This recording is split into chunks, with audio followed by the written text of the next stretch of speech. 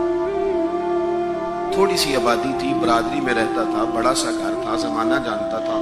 فرماتے ہیں ہر چوک میں میری باتیں ہونے لگی. تیسرا دن ہو گیا, اماں نے روٹی نہیں کھائی. اب اندازہ کر لیں کہ شام کو افطار کے وقت کیا حالت ہوتی ہے آدمی کی, کھانا نہ ملے تو. اور تیسرا دن ہو گیا اور بوڑھی اماں, ہر چوک میں بات ہو رہی. اور سعد کی اماں, اور میری ماں کو بھی پتا تھا کہ میں جہاں چاہوں گی مجھ سے محبت کرتا ہے یا وہاں آئے گا. آپ فرماتے ہیں ہر چوک میں بات ہونے لگی, ہر جگہ لوگ ذکر کرنے لگے, باتیں چھڑ گئیں, میری ہی باتیں, میرے ہی تذکرے, میرے بارے میں ان لوگوں کا ذکر. فرماتے ہیں میں بڑا پریشان ہوا. میں گھر آیا, میرے بہن بھائی بھی مجھ سے کہیں اماں مر جائے گی, میرے والد بھی, میرے دیگر لوگ بھی, سب رشتہ دار میرے گرد. آپ, میں نے کہا کہ ہم باتیں کر دیتے ہیں, آپ سن لیتے ہیں. کبھی اپنے آپ کو اس جگہ کھڑا کریں کہ جب ہر آدمی اس سٹیج پہ پہنچ جائے کہ میں بھئی تو خرابی کر رہا ہے, اور اتنے سارے لوگ جاننے والے گھیرا کریں گے تو آدمی کیسے بچائے گا اپنے آپ. حضرت سعد بن ابی وقاص کہتے ہیں کہ میرے گرد شدید گھیرا تنگ ہو گیا, اور مکے کا دور ہے, حالات اتنے خطرناک ہیں کہ سنبھالے نہیں سنبھلتے. آپ فرماتے ہیں جب حد ہو گئی تو میں نے کہا اماں سنو پھر میری بات, میں تم سے بات کرنے لگا. کہتے ہیں میرے بہن بھائیوں کے بھی کان کھڑے ہو گئے. اماں بھی سہارا لے کے اٹھ کے بیٹھ گئی کہ لگتا ہے کہ برف پگھلنے لگی, لگتا ہے کہ کچھ نرم ہوا ہے. فرماتے ہیں میں سامنے کھڑا ہوا اور تھوڑے بہت لوگ جو وہاں موجود تھے وہ بھی قریب آ گئے. میں نے کہا اماں تیرا اور میرا پیار زمانہ جانتا ہے, اور دنیا کو پتا ہے کہ میں وہ بیٹا ہوں کہ جس کی لوگ مثالیں دیتے ہیں. اماں ہر چوک میں تیری میری باتیں ہوئی, ان 3 دنوں میں تجھے اور مجھے ڈسکس کیا گیا. اماں تو بڑی کمزور ہو گئی, اٹھ کے تجھ سے کھڑا نہیں ہوا جا رہا. یہ ساری چیزیں میرے سامنے آئیں, بہنوں نے رو کے دکھایا, بھائیوں نے محبت یاد کرائی, ہر چیز میرے آڑے آئی. لیکن حضرت سعد بن ابی وقاص کہنے لگے اماں میں نے اپنے دل کا جائزہ لیا ہے, میرے ایمان نے ایک وقت بھی مجھے یہ مشورہ نہیں دیا کہ میں اماں کو منا لوں. فرمانے لگے اماں یہ زمانہ سارا موجود ہے اور لوگ کھڑے ہیں, تیری ایک جان ہے نا, ایک جان. اماں تیری ایک جان ہے, اگر تیری 1000 بھی ہوتی اور ایک ایک کر کے ساری جانیں تیری نکل جاتی تو پھر بھی میں اپنے مدینے والے محبوب کا کلمہ چھوڑنے کو تیار نہیں ہوں. اور تیری مرضی ہے تو روٹی کھا چاہے بھوک ہڑتال کر, تو اٹھ کے بیٹھ جائے لیٹی رہے. 1000 جان بھی ہو ایک ایک کر کے نکل جائے تو ایمان پر سودے بازی ہو سکتی. وَإِذَا قِيلَ لَهُمْ آمِنُوا كَمَا آمَنَ النَّاسُ, اس طرح ایمان لاؤ جس طرح یہ لوگ ایمان لائے ہیں. حضرت سعد بن ابی وقاص یہ نعرہ لگا کے نا, نعرہ مستانہ لگا کے, یہ نعرہ لگا کے تو چلے گئے. حضرت سعد بن ابی وقاص چلے گئے. آپ باہر نکلے تو اماں اٹھ کے بیٹھی, کہنے لگی روٹی لاؤ بھائی. انہوں نے کہا اماں جی بھوک ہڑتال بس. کہنے لگی میرا ہی تو بیٹا ہے نا, میں نے پیدا کیا, میں نے پالا ہے, میں رگ رگ سے واقف ہوں. میں جیسے کہتی تھی ویسے کرتا تھا, میں جیسے چلاتی تھی ویسے چلتا تھا. اس نے کہا تھا نا عشق ایک ڈھونگ ہے, تو میں نے کہا تجھے عشق ہو خدا کرے, پھر کوئی تجھے اس سے جدا کرے تو اسے تسبیحوں پہ پڑھا کرے, تو اسی کا نام جپا کرے, تو گلی گلی پھرا کرے, پھر میں کہوں کہ عشق ایک ڈھونگ ہے اور تو نہیں کہا کرے. فرمانے لگی کہ میں جانتی ہوں, مجھے پتہ ہے میرا بیٹا ہے, میری گود میں پلا بڑا ہے, میں جیسے کہتی تھی ویسے کرتا تھا. لیکن اگر میرے سے بڑھ کے بھی کسی سے پیار کرنے لگا ہے تو کچا نہیں کرنے لگا, یہ سچا ہی کرنے لگا ہے. حضرت سلمان فارسی رضی اللہ تعالیٰ عنہ فرماتے ہیں مدینے کے قریب لے جا کے ام القریٰ ایک بستی تھی, انہوں نے میرے ساتھ دھوکہ کیا. جو لے جانے والے تھے وہ یہودی تھے, انہیں مجھے وہاں جا کے بیچ دیا. میں شہزادہ ناز و نام میں پلا, وہ مجھے مارتے, مجھ سے کام لیتے. کہتے ہیں میں وہاں کئی سال رہا اور کہتا یا اللہ میں مار کھانے کو تیار ہوں پر مدینہ تو آ جائے نا, حضور کا شہر تو نصیب ہو جائے نا. حضرت جناب سلمان فارسی کہتے ہیں اس یہودی کا چچا بیٹا، اس کا چچا زاد بھائی، اس کا کزن بنو قریظہ یہودیوں کے محلے سے آیا. مجھے اس نے کام کاج کرتے دیکھا، کھیتی باڑی کرتے دیکھا تو کہنے لگا، توجہ ہے آپ کی؟ جاگ رہے ہیں آپ لوگ؟ میری بات کی سمجھ آ رہی ہے؟ کہنے لگا غلام بیچو گے؟ مجھے دے دو. کہتے ہیں اس نے کہا تو 4 دینار نفع دے، تو لے لے. کہتے ہیں اس نے 4 دینار نفع لیا اور مجھے باندھ لیا اونٹ کی پشت پہ، ہاتھ میرے باندھ لیے، پیر باندھ لیے. میں رونے لگا، میں تڑپنے لگا. کہتے ہیں اچانک بنو قریظہ مدینے کا ایک محلہ تھا، یہاں یہودی رہتے تھے. کہتے ہیں وہاں کا وہ رہنے والا شخص اچانک میری آنکھ کھلی تو ٹھنڈی ٹھنڈی ہوائیں. اچانک میں نے آنکھیں کھولی تو کھجوروں کے لمبے چوڑے درخت. فرمایا میں نے دیکھا تو پہاڑیاں بھی معطر معطر سی، فضائیں بھی کرم کرم والی، عطا ہی عطا. کہتے ہیں 2 آنسو گرے اور میں ہنس پڑا. آنکھوں میں آنسو، لبوں پہ مسکراہٹ. حضرت سلمان فارسی رضی اللہ تعالیٰ عنہ کہتے ہیں وہ کہنے لگا تجھے کیا ہوا؟ سارے رستے تو بت تھا، اب کیا ہوا؟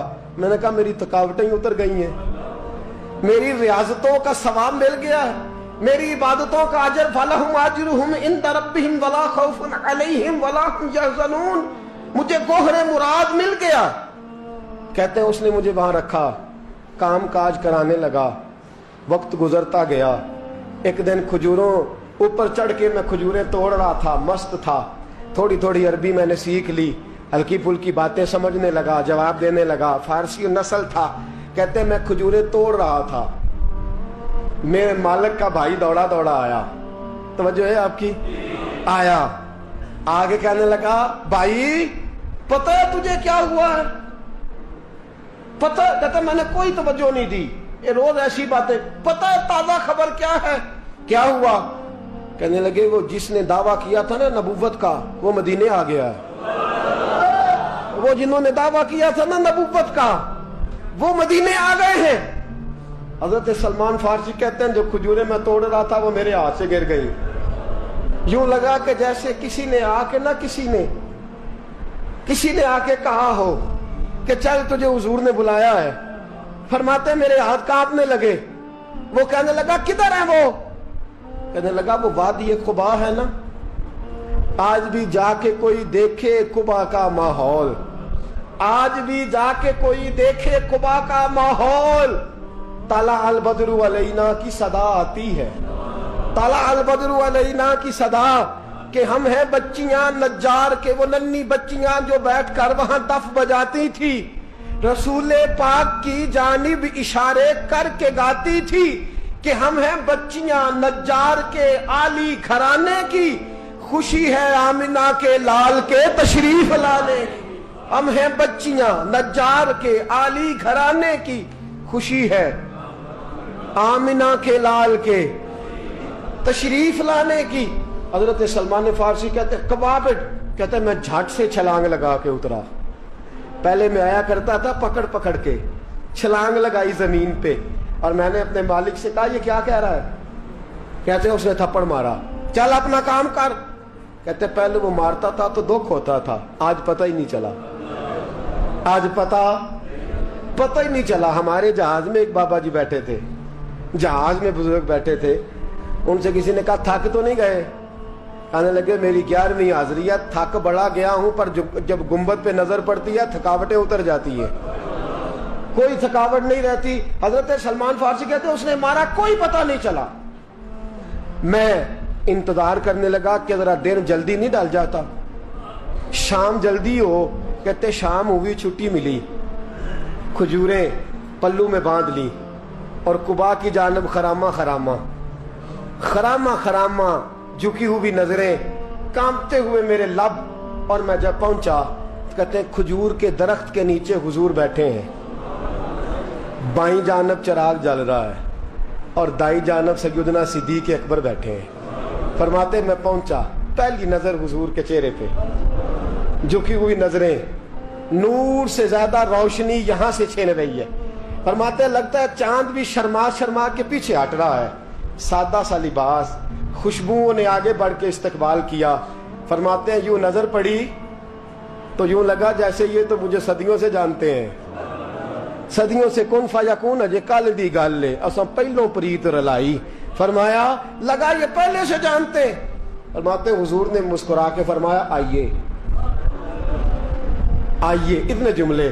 فرماتے میں بیٹھ گیا، کھجوریں نکال کے دیں اور میں نے کہا حضور صدقے کی ہیں. فرماتے ہیں چونکہ نشانیاں بتائی تھی نا، دو نشانیاں یہ تھی کہ صدقہ نہیں کھائیں گے، دوسری نشانی تحفہ لے لیں گے، تیسری نشانی کے کمر کے پیچھے مہر نبوت ہوگی. حضرت سلمان فارسی رضی اللہ تعالیٰ عنہ فرماتے ہیں نبی کریم صلی اللہ علیہ وسلم کے سامنے آیا، کھجوریں پیش کی، کہا حضور صدقے کی ہیں. حضور نے میری طرف دیکھا تو مسکرائے اور بڑا کھل کے مسکرائے. فرمایا ابو بکر لوگوں میں بانٹ دو. فرماتے ہیں چہرہ میری طرف ہے، باتیں ابو بکر سے ہو رہی ہیں. سمجھایا تو مجھے جا رہا ہے نا. کہا ابو بکر لوگوں میں تمہیں پتہ بھی ہے میں صدقہ نہیں لیتا. کہتے ہیں ایک نشانی پوری ہو گئی، دودھ کا پیالہ آیا، ایک گھونٹ مصطفیٰ نے لگایا، باقی سارا ہی مجھے عطا فرما دیا. فرماتے ہیں موجیں لگ گئی، میری موجیں لگ گئی. ساری رات تو نیند نہیں آئی لذت میں، اور اگلا سارا دن نیند نہیں آئی شام کے انتظار میں. کہتے ہیں پھر شام ہوئی، پھر پلو میں کھجوریں باندھی، پھر خرامہ خرامہ چل پڑا. فرماتے ہیں سارے مل مل کے جا چکے ہیں، پتہ نہیں حضور کس کا انتظار کر رہے ہیں. سارے جا چکے، شام ہو گئی. میں پہنچا، بیٹھا سامنے، میرے مصطفیٰ نے دیکھا، فرمایا آئیے. میں نے کھجوریں کھولی، نکالی، میں نے کہا حضور تحفہ ہے. فرماتے ہیں حضور کھول کے مسکرائے، گویا حضور میری سوال کا جواب دے رہے ہوں کہ مجھے پتا ہے تو کیا کر رہا ہے.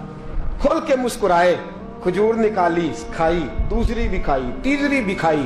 فرماتے ہیں مجھے یاد نہیں 10 کھائی کہ 11 کھائی. میرا لایا تحفہ حضور نے استعمال فرمایا. فرماتے ہیں میرا جی نہ کرے آنے کو، دل نہ کرے، لیکن مجبوری تھی، غلام تھا. لوٹ آیا واپس. اگلے دن حضور آ گئے جہاں آج مسجد نبوی ہے، جہاں آج مسجد نبوی ہے، جنت البقیع جہاں قبرستان ہے، وہاں حضور بیٹھے. فرماتے ہیں میں شام کو چلا تو دل میں خیال آیا مہر نبوت کیسے دیکھوں گا. 2 نشانیاں تو پوری ہو گئی، تیسری کیا ہے؟ سارے بولے.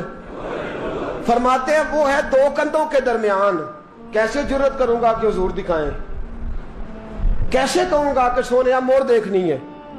کہتے ہیں پھر دعائیں کرنے لگا دل ہی دل میں، یا اللہ ہوا چلا دے، دل ہی دل میں نا ہوا چلا دے مولا، اور حضور کی قمیض مبارک کٹ جائے میں مور دیکھ لوں. کبھی دل میں خیال آیا کوئی صحابی آ کے کہے حضور کمر کو ہاتھ لگانے کو دل کرتا ہے. کبھی خیال آیا کہ حضور خارش کرنے کے لیے ذرا دستے مبارک پیچھے کریں، کوئی تو بات بنے. فرماتے ہیں سارے رستے میں منصوبہ بندی کرتے آیا، لیکن کیا خبر تھی مجھے کہ ساری باتیں تو مصطفیٰ کے پاس پہلے سے موجود ہوتی ہیں. فرماتے ہیں میں گیا، توجہ ہے ساتھیوں، کہتے میں گیا حضور کے سامنے بیٹھنے لگا. حضور نے فرمایا سلمان پیچھے آ، یہ تیری جگہ نہیں، تو پیچھے آ. فرماتے میں وہاں سے اٹھا پیچھے گیا. جیسے ہی میں پیچھے گیا حضور نے قمیض پکڑی، مہر نبوت اٹھائی. میں نے کھل کے دیکھا، کھل کے چوما، کھل کے پیار کیا. پھر حضور نے بازو تھاما، فرمایا بس بھی کر، بس بھی کر. فرمایا نبی کریم کے قدموں میں سر رکھا اور میں پھوٹ پھوٹ کے رویا. میں نے کہا سونیا میری حیات کا افسانہ پوچھنے والوں، کہیں کہیں سے یہ قصہ پڑھا نہ جائے گا. سونیا میں اصفہان سے چلا تو شام آیا، آقا میں شام سے چلا تو موصل پہنچا، موصل سے نصیبان آیا، وہاں سے میں تموریاں آیا. حضور پھر میں بکا، میں نے کسی کے جانوروں کو چارہ ڈالا، کسی کے گھر میں صفائی کری، کسی کے جوتے صاف کیے، کسی کے کپڑے دھوئے. بک بک کے آیا ہوں، بک بک کے پہنچا ہوں. مجھے جم کے قدم چومنے دے حضور، مجھے آج جی بھر کے زیارتیں کرنے دے. فرماتے حضور نے اٹھایا اور جب میرے رسول نے میرا ماتھا چوما، حضور نے جب میری پیشانی پہ بوسہ دیا، تو فرماتے ہیں پھر میں نے پڑھا کلمہ لا الہ الا اللہ محمد رسول اللہ صلی اللہ. فرماتے ہیں پھر میں جانوں اور حضور. لوگوں کی چیخیں نکل گئی، لوگ رو پڑے. ایک بزرگ اٹھے، کہنے لگے عمر جب سے سلمان آیا ہے یتیم بچیوں نے کہنا شروع کر دیا ہے کوئی ہمیں یتیم نہ کہے. جب سے سلمان آیا ہے بھوکوں نے کہنا شروع کر دیا ہے کوئی ہمیں بھوکا نہ کہے. جب سے سلمان آیا ہے بے آسرا لوگوں نے کہنا شروع کر دیا ہے اب ہمارے پاس بہت بڑا آسرا ہے. جب سے سلمان آیا ہے بے گھروں کو گھر مل گئے ہیں. کہا وہ لاچار بیمار جن کے قریب کوئی نہیں جاتا تھا سلمان انہیں پاس بٹھا لیتا ہے. خدا را ہمارا گورنر نہ بدلیے گا. حضرت سلمان فارسی کھڑے ہو گئے, کہنے لگے میں بوڑھا ہو گیا ہوں, اب میرے اندر طاقتیں نہیں رہیں. خدا را کبھی ایسا ہوا ہے کوئی حکمران جائے تو لوگ روئیں؟ رو رو کے لوگوں نے کہا خدا را ہمارا گورنر نہ بدلا جائے. حضرت عثمان نے کہا مجھے معاف کر دو, میں ایسے آدمی کا نام پیش کرتا ہوں جو مجھ سے بھی بہتر ہے. کون؟ کہا میں حضرت سعد بن ابی وقاص کا نام گورنر کے لیے پیش کرتا ہوں. حضرت اب وہ لوگ پتہ کیا کہنے لگے مدائن کے, کہنے لگے جی بالکل ٹھیک ہے ہمیں وہ گورنر منظور ہے پر ہماری ایک شرط ہے, ہم ان کی گورنری تب قبول کریں گے جب آپ مستقل رہائش مدائن میں رکھیں گے. ہم آپ کو یہاں رہنے نہیں دیں گے, آپ کو وہیں رہنا پڑے گا. اتنی محبتیں, اتنا پیار. حضرت سلمان نے کہا نہیں, میں تو آخری وقت مصطفیٰ کے مدینے میں گزاروں گا, میں تو حضور کے شہر مقدس میں اپنا وقت گزاروں گا, میں نہیں جاؤں گا. وہ لوگ اتنا روئے کہ حضرت فاروق اعظم بھی رو پڑے. فرمایا اے سلمان آپ واپس چلے جائیں, ان لوگوں کا خلوص آپ کی محبت سے بہت زیادہ ہے, آپ جائیے. حضرت سلمان فارسی مدائن آ گئے. جناب سعد بن ابی وقاص رضی اللہ تعالیٰ عنہ گورنر بن گئے. 3 لوگوں کے ساتھ ہمیشہ تھا. حضرت ابو درداء تو وصال کر گئے, 3 لوگوں سے یارانہ رہا. ایک حضرت عبداللہ بن سلام سے, ایک حضرت سعد بن ابی وقاص سے چونکہ وہ پاس تھے, اور تیسرا اکثر ٹائم نکال کے مدینے جاتے تھے. کس لیے آئے ہو؟ کہا ایک تو روضہ رسول کی زیارت کرنے آیا ہوں, اور دوسرا میں امام حسن سے ملنے آیا ہوں. ساری زندگی نبی پاک کے نواسوں کے پاس آتے, بات کوئی نہ کرتے, ذکر کوئی نہ کرتے. حضور کے شہزادوں کے پاس آتے, امام حسن سے ہاتھ ملاتے, امام حسن کا چہرہ دیکھتے رہتے, آنسو بہاتے رہتے.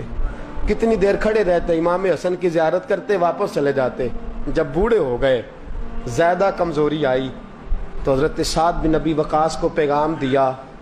کہا کسی طریقے مدینے پیغام بھیجیے اور امام حسن سے کہیے میں آپ کے نانا کا نوکر ہوں, طاقت نہیں رہی اب چل کے مدینے آ سکوں. عمر مجھے پابند کر گئے تھے کہ میں نے, حضرت عثمان کا دور آ گیا کہ میں نے اب مدائن میں ہی وقت گزارنا ہے, اگر ہو سکے تو آخری بار ایک بار مجھے آ کے مل تو جائیں. امام حسن آتے ہیں تو مجھے لگتا ہے جلوہ مصطفیٰ کی زیارت ہو گئی ہے. حضرت سعد بن ابی وقاص نے پیغام بھیجا, امام حسن وہاں سے چلے, مدائن آئے.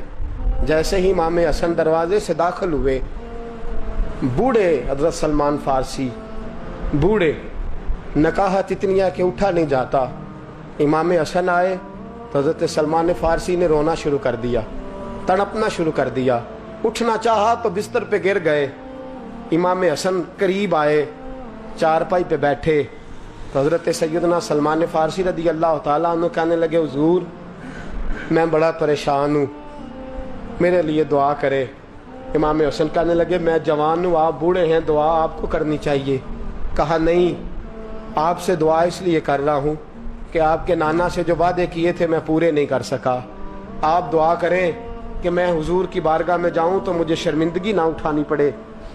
حضرت سلمان فارسی رضی اللہ تعالیٰ عنہ سے امام حسن کہنے لگے وعدہ کیا کیا تھا, کیا نہیں پورا کر سکے؟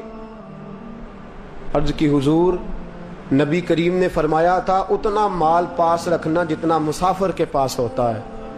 یہ حضور نے مجھ سے کہا تھا, میں وعدہ پورا نہیں کر سکا. دیکھیے میرے گھر میں کتنا مال ہے, کتنا سرمایہ ہے. امام حسن کہتے ہیں میں نے مال دیکھا تو 1 مٹکا پانی پینے کا, 2 پیالے پانی پینے کے, 1 مشکیزہ, 1 چٹائی وہ بھی ٹوٹی ہوئی. فرماتے ہیں میں نے کل مال کا حساب لگایا تو میں نے کہا حضور یہ تو 15 دینار سے زیادہ نہیں بنے گا, رو کیوں رہے ہیں؟ کہنے لگا امام حسن سے عجیب جملے ہیں, عجیب جملے ہیں. کہنے لگے طبقات ابن سعد میں, کہنے لگے اچھا اگر قیامت کے دن رسول پاک نے میری سرزنش فرمائی اور اگر نبی پاک صلی اللہ علیہ وسلم ناراض ہوئے تو اے سیدہ فاطمہ کے شہزادے آپ سفارش تو کریں گے نا میری، آپ میری سفارش تو کریں گے حضور کی بارگاہ میں؟ حضرت سعد بن ابی وقاص بھی آئے، رونا شروع ہو گئے، کہا ہاں مجھے امید ہے کہ آپ کی سرزنش نہیں ہوگی، آپ کو بغیر حساب کتاب جنت ملے گی۔ حضرت سلمان فارسی رضی اللہ تعالیٰ عنہ نے وصیت فرمائی، توجہ ہے آپ کی؟ لوگ کہتے ہیں تم نے آج یہ عشق کے ترانے ڈھونڈ لیے ہیں، پتہ نہیں کہاں سے لے آئے ہو۔ وصیت فرمائی امام حسن کو، آنے لگے حضور میں پرانا نوکر ہوں، پرانا نوکر ہوں، اور میں نے اپنی نوکری کرنے کی کوشش کی ہے، اب میں بچوں گا نہیں، اگر میں مر جاؤں تو میری خواہش ہے کہ سیدہ فاطمہ کا بیٹا میرا جنازہ پڑھا ہے، آج نہیں، یہ آج نہیں، بعد مرندے مکھڑا میرا ہو جاوے جے تازہ، سمجھ لینا محبوب میرے نے آن پڑھیا جنازہ۔ امام حسن نے جنازہ پڑھایا اور حضرت سعد بن ابی وقاص رضی اللہ تعالیٰ عنہ ان کے قریب گئے، کہنے لگے جاتے جاتے کو نصیحت ہی کر جائے، تو فرمایا تین چیزوں کا خیال رکھنا، ایک روایت میں چار ہے، تین کا خیال رکھنا، یا تو جہاد کے رستے میں انتقال کر جانا، یا جہاد کے رستے میں انتقال کر جانا، یا حج اور عمرے کے رستے میں مر جانا، یہ نہ ہو سکے تو قرآن سیکھتے سکھاتے دنیا سے رخصت ہو جانا۔ فرمایا یا جہاد کے رستے میں جانا، حضرت سلمان فارسی وصیت کر رہے ہیں، یہ وصیت یاد رکھیے گا، یا جہاد کے رستے میں انتقال کرنا، یا حج اور عمرے کے رستے میں، یہ نہ ہو سکے تو قرآن سیکھتے سکھاتے جانا، امید ہے اللہ بے حساب و کتاب جنت عطا فرما دے گا۔ یہ وصیت فرمائی۔ جناب سلمان فارسی رضی اللہ تعالیٰ عنہ وصال کر گئے، عجیب سناٹا ہے، مدینے سے نور کی جماعت آ رہی ہے جنازہ پڑھنے، نور کی جماعت آ رہی ہے، نور کی۔ حضرت عثمان غنی خود چل کے جنازے میں شریک ہوئے، اور صحابہ کہتے ہیں سفید داڑھی حضرت عثمان کی، امام حسن کے پیچھے نماز جنازہ پڑھا، اور پڑھ کے پھر ان کی میت کے قریب حضرت عثمان غنی گئے۔ پہلے تو صبر کا پہاڑ تھے، اور جب قریب گئے اور جا کر کے ماتھا چوما، اور پھر جب سیدنا عثمان غنی اٹھے تو مقدس داڑھی سے آنسو گرنے لگے، کہنے لگے سلمان میں نے اپنی آنکھوں سے مصطفیٰ کو تیرا ماتھا چومتے دیکھا ہے، سلمان میں نے اپنی آنکھوں سے حضور کو تجھ سے پیار کرتے دیکھا ہے۔ فرمایا لوگو آج سلمان رخصت نہیں ہوا، ہم سے علم رخصت ہوا ہے، حکمت رخصت ہوئی ہے، حضور کا محبوب رخصت ہوا ہے۔ حضرت سلمان فارسی رضی اللہ تعالیٰ عنہ کا وصال کے بعد ایک دن وصال سے پہلے حضرت عبداللہ ابن سلام سے کہنے لگے جو ہم دو دوستوں میں سے پہلے جائے گا واپس آ کے حال بتائے گا۔ حضرت عبداللہ ابن سلام کہنے لگے واپسی کی اجازت ملے گی؟ کہا ہاں، جو اللہ کے نافرمان ہوں گے ان کی روحیں قید ہوں گی، جو اللہ کے فرما بردار ہوں گے جہاں چاہیں گے جائیں آئیں گے۔ حضرت سلمان فارسی وصال کر گئے، جناب عبداللہ ابن سلام کو ملے، فرمایا بتائیے خدا نے آپ کے ساتھ کیا سلوک کیا؟ تو حضرت سلمان فارسی کہنے لگے رب نے فرمایا فرشتو سلمان سے حساب نہ پوچھ لینا، فرشتو سلمان سے حساب نہ پوچھ لینا، اس لیے کہ سلمان فارسی رضی اللہ تعالیٰ عنہ کا عالم یہ ہے کہ ان کے دل نے ہمیشہ میری ذات پہ بھروسہ کیا، ہمیشہ میرے اوپر بھروسہ کر کے رکھا ہے، لہٰذا مجھ سے کوئی حساب نہیں لیا گیا اور بغیر حساب کتاب میری بخشش کر دی گئی۔ عشق اللہ وچ ہو مستانہ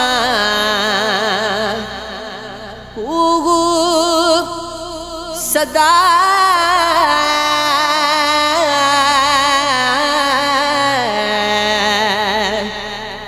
اللہ